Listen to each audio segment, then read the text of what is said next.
Welcome sa Philippine Island Weather Update. Narito na ang Bagyo Update today.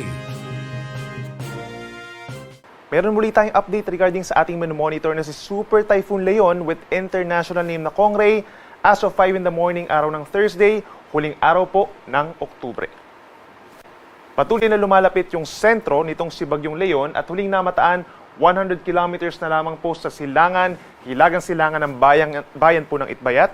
Taglay na ang hangin na 195 kilometers per hour, malapit dun sa kanyang mata at may pagbugso na hanggang 240 kilometers per hour. Ito naman ay kumikilos pahilagang kanluran sa bilis na 20 kilometers per hour. Yung kabuang lawak po nitong si Bagyong Leon ay nasa 1,200 kilometers across. So ibig sabihin po, malaking bahagi pa rin ng Northern Luzon at itong bahagi po ng Aurora magkakaroon pa rin ng malalakas na hangin. Habang kita po sa ating latest satellite animation, yung mga malalakas na mga paulan sa ilang bahagi pa po ng Central Luzon at dito rin po sa bahagi po ng Mimaropa. Habang base naman sa ating latest satellite animation, ay wala po tayong namamataan na panibagong weather disturbance na papasok ng ating bansa sa mga unang araw po ng Nobyembre. Base po sa pinakahuling track ng Pag-asa, inaasahang kikilos pa rin palapit dito sa may parte pong Batanes, ang sentro nitong si Bagyong Leon at kikilos pa rin pahilagang kanluran hanggang sa posible mag-landfall na po dito po sa may area ng southeastern Taiwan.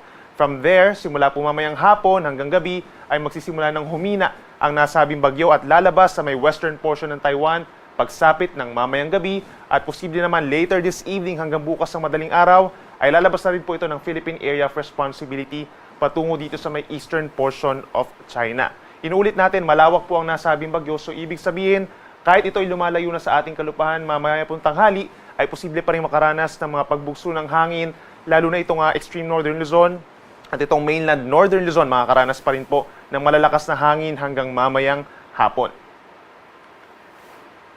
Sa ngayon po, nakataas pa rin ng tropical cyclone wind signal number 5 o yung pinakamalalakas na mga hangin na hanggang 195 kilometers per hour sa mga bayan po ng Itbayat and Basco sa Batanes. Habang meron naman tayong tropical cyclone wind signal number 4 sa natitirang bahagi pa ng Batanes. Signal number 3 naman dito sa mga isla ng Babuyan and Calayan, dito po sa Babuyan Group of Islands. Habang signal number 2 naman sa natitirang bahagi ng Cagayan, kabilang na ang rest of Babuyan Islands, malaking bahagi ng Isabela itong northern portions, mga bayan ng San Pablo, Macunacon, Palanan, and Divilacan, at mga probinsya rin ng Apayao and Ilocos Norte, signal number 2. Kapag meron tayong numbers 3, 4, and 5, delikado na po yung hangin, posible itong makasira ng mga pananim at puno, makasira din po ng mga estruktura na hindi lang yari dun sa kahoy, at makatumba rin po ng poste at mga linya ng kuryente.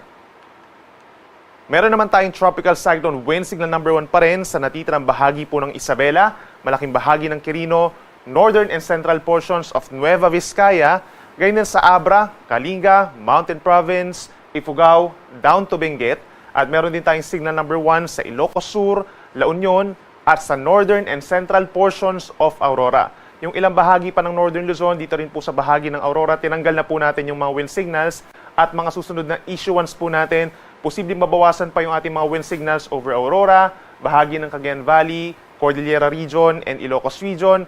Habang yung mga areas po dito sa may extreme northern Luzon, posibleng bumababa na rin po yung mga wind signal natin habang lumalayo sa ating kalupaan ang nasabing Bagyong Leon.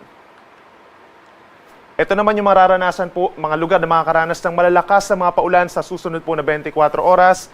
Intense to torrential rains or over 200 millimeters pa rin ang mararanasang dami ng ulan dito po sa Batanes, kung saan pinakamalapit nga po yung eye wall nitong si Bagyong Leon for today. Heavy to intense rains naman po between 100 to 200 millimeters sa dami ng ulan ngayong araw sa Babuyan Islands, gayon din sa Occidental Mindoro and Calamian Islands kahit malayo yung nasabing bagyo mula dun sa kanilang lugar. At aasahan din po ang moderate to heavy rains or hanggang 100 millimeters na dami ng ulan sa Ilocos Norte, Ilocos Sur, La Union, Pangasinan, Benguet, hanggang sa may Zambales and Bataan. So ito yung mga areas na posibleng magtaas pa rin tayo ng heavy rainfall warnings and rainfall advisories. Kaya patuloy pa rin ang paalala natin sa kanila na posible pa rin ang banta ng baha sa mga low-lying areas, posible rin po yung pagragasan ng mga ilog at pag-apaw ng mga ilog, at sa mga mountainous areas naman po mataas din ang chance na magkakaroon ng mga landslides or pagguho ng lupa.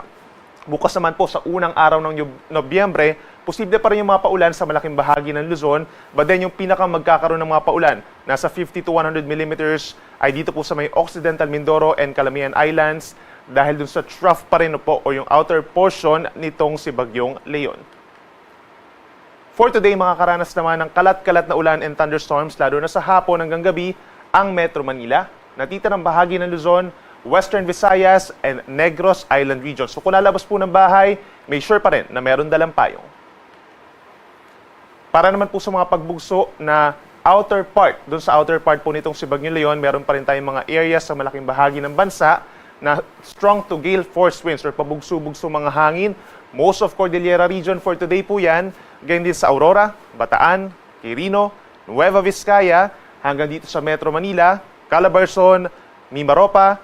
Dito sa Bicol region, makakaranas din ng paminsan-minsan pagbugso ng hangin sa Northern Samar at malaking bahagi ng Western Visayas. At habang lumalayo po ang Bagyong Leon at nandun na sa may parting Taiwan, bukas may mga areas pa rin kagaya ng Batanes, Cagayan, and Isabela na bagamat wala ng wind signals by tomorrow, ay meron pa rin mga pagbugso ng hangin na mararanasan. Bukod sa banta po ng hangin at ulan, meron din tayong banta ng matataas na alon sa susunod na 24 oras. In fact, hanggang 14 meters po ang posible doon po sa mga baybayin sa Batanes at higit 3.5 metro naman po ang posible sa mga baybayin ng Ilocos Norte at malaking baybayin ng Cagayan, kabilang na po ang Babuyan Islands. Meron naman tayong hanggang 5 metrong taas ng alon or halos 2 palapag po ng gusaling taas ng alon sa Ilocos Sur, Isabela, and Aurora dahil pa rin sa lawak nitong si Bagyong Leon. At posible naman po pagsapit ng mga unang araw ng Nobyembre, mababawasan na yung pagtaas ng ating mga alon dito sa may northern and eastern seaboards ng ating bansa. Bukod sa matataas na alon, posible pa rin po ang storm surge or daluyong ng bagyo, yung patuloy na pagragasa po ng tubig papasok sa ating mga coastal areas dahil sa malakas na hangin, more than 3 meters na taas ng mga pag-alon sa Batanes at sa mga baybayin po ng Calayan, Cagayan. So make sure po na makipag-coordinate sa iyong mga local chief executives for possible evacuation.